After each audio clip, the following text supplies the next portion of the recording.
Today on ParaBrazil 16, Aurelie Rivard yet again proves her chops in the pool. Canada's chef de mission, Chantal Petitclerc, stops by. And we delve deep into the lesser-known sport of sitting volleyball. Hey there, welcome to ParaBrazil 16, your one-stop shop for all things Paralympics. I'm Kyle Forster, he's Alex Arthur, and today we'll bring you Day 7 coverage of the Games. Yeah, Kyle. Day 7 has been a lot more successful on the Canadian front than Day 6 was. Whether it be on the road or in the pool, the Canucks have been stepping it up, and nobody seems to have gained more momentum than Miss Rivard. Aurelie Rivard is having her moment in the spotlight. That moment is starting to look a lot like her Olympic counterpart, Penny Oleksiak, and there's absolutely nothing wrong with that. Rivard competing in the S10 100-meter freestyle, swimming in lane 4, next to rival Sophie Pascoe of New Zealand. The two are neck and neck throughout the whole race. However, Rivard manages to find that extra gear down the stretch to hold off the surging Pascoe and France's Elodie Larandi to secure a gold medal with a new Paralympic record time of 59.31 seconds. The 20-year-old Quebec native now has 3 medals in these games with 2 golds and 1 silver. Rivard still has 3 more events to go in Rio, and it's safe to say she has a serious chance to add to her medal total. Rivard and Pascoe are building up quite a rivalry in the pool. So far in these games, the pair have gone head-to-head 3 times. In those meetings, twice Rivard took the gold, with Pascoe as the runner-up. But in the 200-meter individual medley, the roles were reversed, with Pascoe taking gold and Rivard winning silver. Paraswimmer Tess Routliffe was supposed to start the month enjoying Frosh Week, meeting new friends, dreading 8 a.m. lectures, and getting acquainted to her new living conditions on Concordia University's campus in Montreal. Instead, she's bunking with Paraswim star Aurelie Rivard in Rio and dominating the competition in the pool with her roommate, and Routliffe shows no signs of slowing down. Routliffe participating in the S10 200-meter individual medley, swimming in lane 5, trying to keep pace with New Zealand's Nikita Howarth, but the Kiwi begins to pull away and ends up taking the gold medal.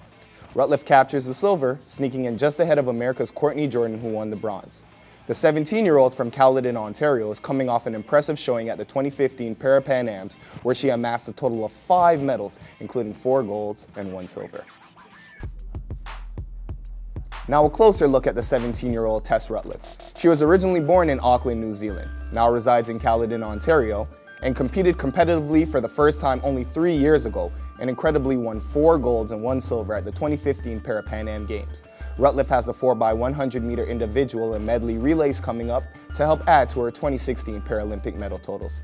With more from the pool, here is Sway Bally. I'm here at the Olympic Aquatic Center in Rio de Janeiro, Brazil, where Canada has picked up 2 more medals in swimming action here at the pool last night. The first was won by Tess Routliffe, who picked up a silver medal in the SM7 women's 200-meter individual medley, and the second was won by Quebec's Aurelie Rivard, who picked up gold in the S10 women's 100-meter freestyle. Aurelie Rivard's gold medal will be her 2nd gold of the game and 3rd overall of the games, which will actually put her in the conversation to be the Paralympic flag bearer on Sunday's closing ceremonies. Other athletes in the conversation include wheelchair racer Brent Lakatos, who also won 2 medals, a gold and a silver himself. So we'll look to see who becomes a flag bearer in the coming days. I'm Shoaib Ali for Centennial Sports TV, ParaBrazil 16. The Canadian men's wheelchair basketball team had a rough start to the Paralympics. With 1 game left in the tournament, they were looking to end their games on a high.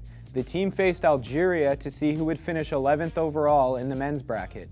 Canada came in strong right from the start, and they never looked back as they tried to avoid last place. Canada would win the game 70-51, demolishing Algeria and finally getting into the win column. Canada finished the tournament 1-5, while Algeria finished in last place with an 0-6 record. Tristan Chernov and Ross Wilson are in their element when they're floating down the pavement at 40 kilometers an hour.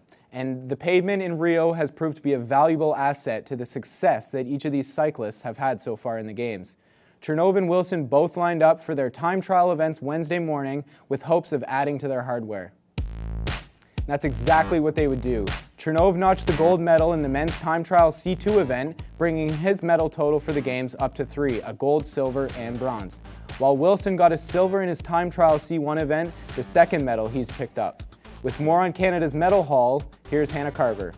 We're out here at Windy Pontal today. We're experiencing some paracycling, and it's probably one of the most eventful ones for Canadians today. There's 5 Canadians competing this morning.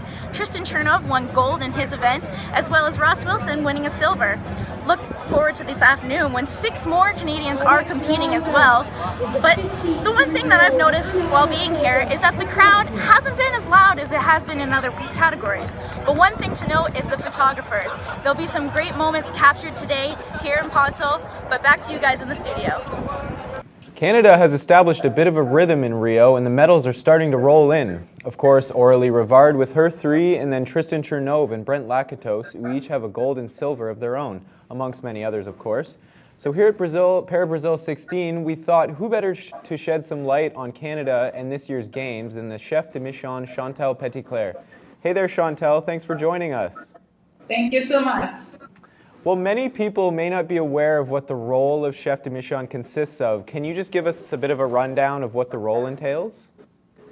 I think the chef de mission really kind of covers all steps of the operation in the last 2 years all the way to the games. So we work with the high performance direction, the communication department, the sponsors, and of course, most importantly, we work with the athletes when we arrive here on site. So it is a role that has to do a lot with the vision that we want to give this team, and the leadership that we want to have, and being available to the athlete is very key to all that. So it's bringing the team together, being part of all steps of the process to make sure that they have the best performance environment that they deserve once they get at the games. Hey Chantal, Alex Arthur here. What have been some of the biggest challenges you faced so far as Canada's chef de mission, and how have you gone through those challenges? I think it's been going really well. The Canadian Paralympic Committee is a very professional organization. They've done a great work ahead of time, working very closely with the organizing committee as well. So once we arrived here, things were prepared. We knew what we wanted to do, and so it's been going very smoothly, I have to say. We do have every day to deal a little bit with transport, with making sure athletes have what they need. But to be honest, it's been pretty, nothing major that has happened, and that's good news because it means the team is working well. That means that every athlete has what they need. So I think one of the challenges that I had as chef de mission was really trying to create the vision of this high performance team around being, individuals in different sports, not seeing or not competing with each other for years because they are different sports, and coming together here in Rio and making sure that they become one team, that they become Team Canada, and that they support each other, and that we have this energy and environment. And so this is a challenge because, every sport's got their own culture and their own schedule, but I have to say that we've been very successful in that. We have what we decided to do for these games is to make sure that we had a lot of common area just to rest or to mingle, or we have a breakfast area here at the Team Canada Village house. So that's been working really good because athletes just come there to rest, and they meet each other, they mingle, they ask about the results or the others. So to me, this was a challenge, and now I can say I'm happy that it's worked out to be one of our success. Well, Chantal, I'm sure that competitive instinct has kicked in for you more than once while there. Do you still have the desire to compete, and how do you separate the inner athlete you have from your role on the sidelines? I've retired 8 years now, and I think I'm one of these athletes that was very, very privileged to retire having done everything that I wanted to do in that sport. So to be honest, I was at the track a few times, and it was great to see everybody that I know and former athletes and former competitors. But I didn't get the feeling like I want to be there, I want to do that, or I miss it. So I sure miss, being really in great shape, because the sport for me now is more like fitness and staying healthy. But and I think it's a good sign, because it means that I've really accomplished what I wanted to accomplish as an athlete, and now it's time for me to be in this role where I know exactly what it takes to get to that podium. I have the competence, the expertise, and also I have the desire to help other athletes achieve their goals. So it's a good place to be. Okay, and that brings us to our next question. What has been a personal highlight for you in your new role since you've landed in Rio? I think there was many highlights, and the games are not done yet, but the cycling team has been phenomenal. I was just this morning at the time trial, and we had 3 medals with Tristan, with Ross, with Charles Moreau, and they're just a very, very strong team, and they're only going to get stronger. So to me, this is one of the highlights. Aurelie Rivard is doing some really amazing things in the pool. She's swimming well. She's breaking personal best. So that's very, very good to see. But that there are so many. The rugby tournament is just about to begin for Canadians later today. So it's like a non-stop roller coaster of emotions, and it's been great.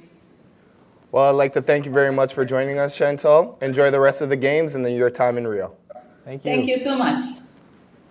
After profiling one of the more popular parasports yesterday, wheelchair rugby, today we return to our theme of bringing you some of the lesser-known sports that the Paralympics has to offer. One of the most popular sports across Canadian schools and local gyms is volleyball. Para-athletes play the sport a bit differently, sitting down. Designed after the Second World War for amputees and people with loss of muscular strength in their lower limbs, sitting volleyball has become one of the most accessible and frequently played parasports in Canada. Invented in the Netherlands in the 1950s, sitting volleyball made its official Paralympic debut in 1976 on the men's side and in 2004 on the women's. The court is smaller and the net is lower than a standard volleyball court, but the ball remains the same size. The other difference is the speed of the game. While other players are allowed a maximum of 3 touches, the pace is much quicker and the points are shorter. Matches are played 6-on-6 and it's a best-of-5 format. The Canadian men are ranked 17th in the world currently, while Iran holds the top spot. Our Canadian women are currently ranked 14th behind world number 1 China. Our women take on Rwanda tomorrow at 12:30, looking for their first win of the Paralympics. One of the stars of the men's team is Austin Hinchy. He started competing at 15 and is hoping to lead Canada to a podium finish. Austin Hinchy of Edmonton, Alberta, para-athlete in sitting volleyball. So I lost my leg, my left leg below the knee when I was 10. I was born with a brittle bone disease and decided to amputate after a number of unsuccessful surgeries. I saw an amputation and using a prosthetic as a way for me to be more athletic, more active, and just live a more normal life.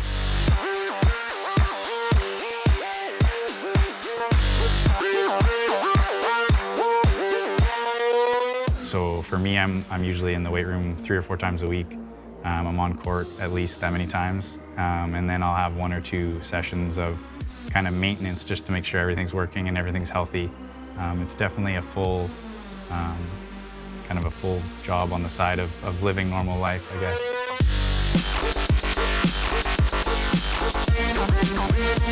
If you consider everything else in my life, aside from my family, me getting to Paralympic Games is my #1 priority.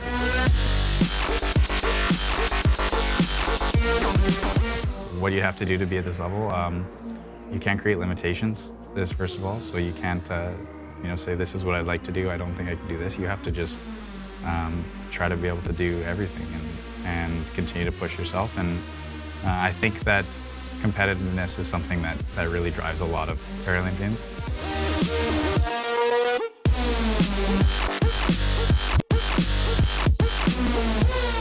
It's a privilege to be able to compete against people that want to compete as bad as you do, I guess.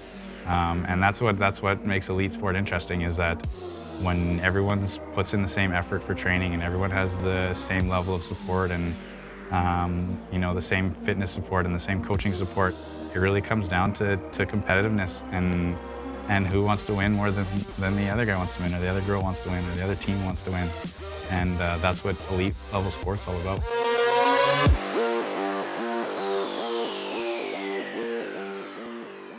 Last month, Sir Philip Craven, president of the International Paralympic Committee, warned that the Paralympic movement faced its biggest challenge in its 56-year history when ticket sales for the event were a paltry 12% only a week before opening ceremonies. But how quickly things change. Once the games began, spectators flocked to the venues, with the highlight coming this past Saturday when a sellout crowd of over 167,000 in the Olympic Park beat the attendance of 157,000 on the busiest day of the Olympics. There was concern that Rio would ruin London's legacy for parasport, but that couldn't be further from the truth. Ticket sales have reached 1.8 million, surpassing the 1.7 million sold in Beijing 8 years ago. The 2.8 million tickets sold at London 2012 remains the figure to beat, but Rio organizers are hopeful of their meeting their target of 2.4 million. Joining us to shed some light on this is Kurt McGilvery, who has began following the story closely. Kurt, why was there a panic about the ticket sales leading up to the Paralympics? Well, that's a good question, Kyle. Basically, Brazil as a country doesn't have the highest regard for people who are disabled. They lack accessibility for people who are disabled people. They don't have the greatest infrastructure, basically. So therefore, you could say that by not having such a respect level for people who are disabled, there might not be a lot of interest for the Paralympics.